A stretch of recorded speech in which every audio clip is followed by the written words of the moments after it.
Jujutsu Kaisen returns from the break, and we finally get to see what it means when Yuji Itadori awakens.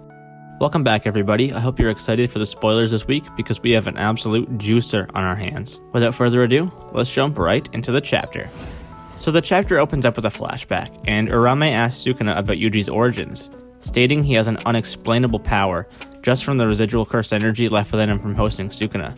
Then Sukuna drops a bomb that he actually had a twin brother in the womb, whom he ate to avoid starvation, and apparently Kenjaku was able to somehow acquire this twin's soul, which led to the creation of Yuji Itadori.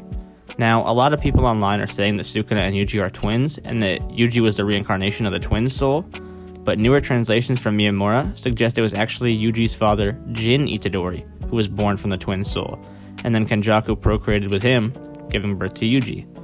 I'm glad we got more clarity on this, but at the same time, I was low-key really hoping for the Sukuna and Yuji twin theory to be true, but I guess the uncle-nephew dynamic works pretty well too, and either way, I knew Sukuna's beef with Yuji was way too strong. Like, that shit had to be personal.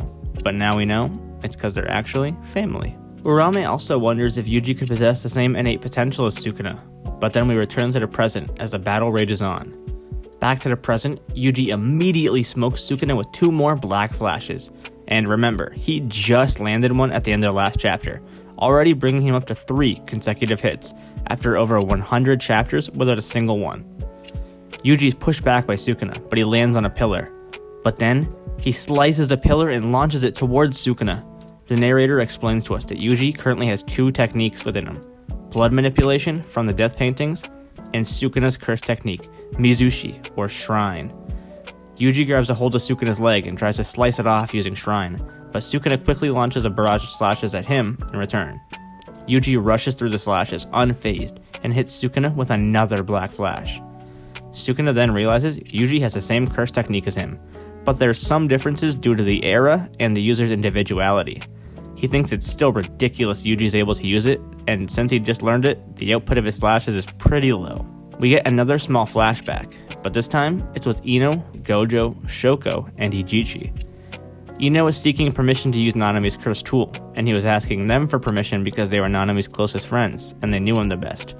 Gojo reassures Ino that he should use the tool because Nanami trusted him the most out of anybody.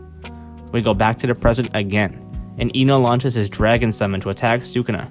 Unfortunately, he slices the dragon with ease, and he grabs Nanami's cursed tool with his feet, but then he feels Yuji sneaking up behind him with an attack readied. Yuji hits Sukuna with another black flash. Sukuna becomes agitated at the thought of Yuji landing this many black flashes as if they're nothing. Sukuna becomes pissed, and he wonders if Yuji intends to stand on equal footing with him.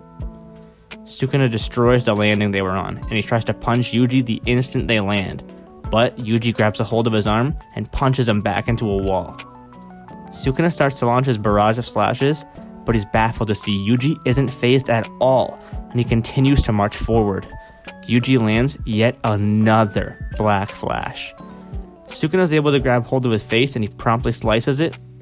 And I want to note, the side of Yuji's face getting cut is the side of Sukuna's face that has the mask thing, so kind of an interesting parallel.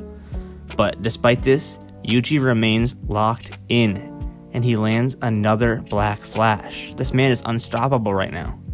Sukuna is completely enraged at this point, screaming, "You brat!" But then, he's hit by Nanami's cursed tool. Ino had thrown it as a last push, allowing Yuji to prepare for another black flash, as Ino thinks to himself, "I think I did alright for someone like me. Hit him hard, Yuji," as Yuji Itadori hits his 8th consecutive black flash. Oh my god. This might be one of the best chapters in the entire series, especially if you're a day 1 Yuji believer like me.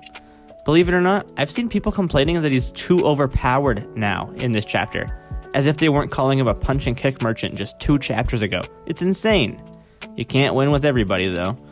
I hope you guys enjoyed these spoilers, and make sure you check out the official translations on Sunday, and make sure you check out the TCB translations, just in case there are any mistakes in the official translation, which actually happens way more often than you think. But thank you guys for sticking around and going over the chapter with me. I'll catch you guys in the next one. Till then, peace out.